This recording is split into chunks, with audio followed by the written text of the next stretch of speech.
Happy Monday, everybody. We are here on Monday, April 27th.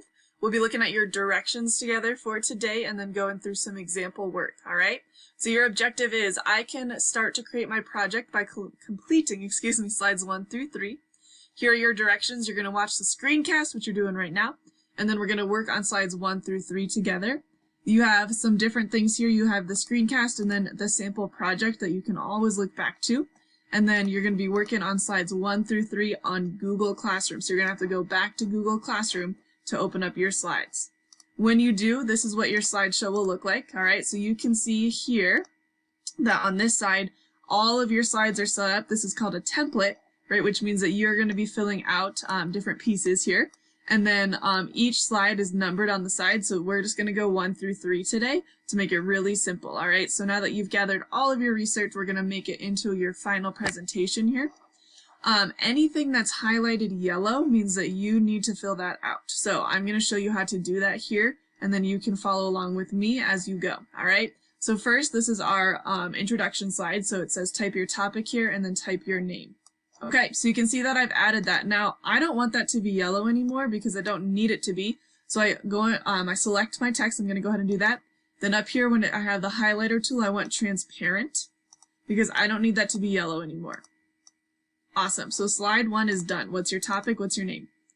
Slide 2 is asking for your research question. Now we're going to have to go back to Google Classroom, actually to a couple of weeks ago, so to our first week of research. If you open up your articles, you will find your research question. So for me, here's where my articles are. And look, my research question is right here. How can school lunch be changed, right? So I can grab that. I can come back here and add that where it was yellow. I might want to make it just a little bit bigger so I can read it, right?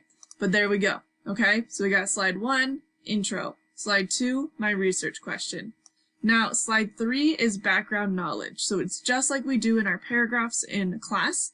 What are some things others should know about my topic? So like we talked about before, right, the grandma test. Now, obviously, your grandma probably knows what school lunch is, right? But does she know what Fortnite is? Does she know the different types of technology that you researched? Maybe, maybe not. So think about explaining it to somebody maybe who is unfamiliar. For me, I'm going to think about who has never been to school before. Well, maybe like a toddler, right? Or somebody who had a different type of school before.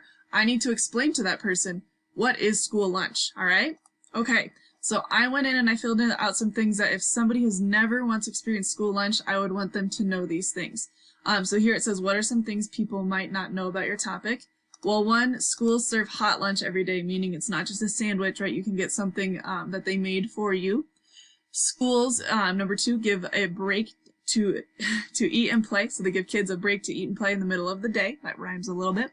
And then number 3, school lunch can be unhealthy. So those are things that my reader would definitely need to know, or somebody who's never experienced school lunch. So I can make those white now because I don't need the yellow. I also can just delete this sentence because I don't need that anymore. But that does just kind of introduce here. I want others to know about my topic. Boom. Here's my 3 things, okay? So guys, that's it for today. Those are just the 3 slides we're working on. Please make sure you're going back to the work that we've done in the past 2 weeks. Those will help you get started on your first couple of slides.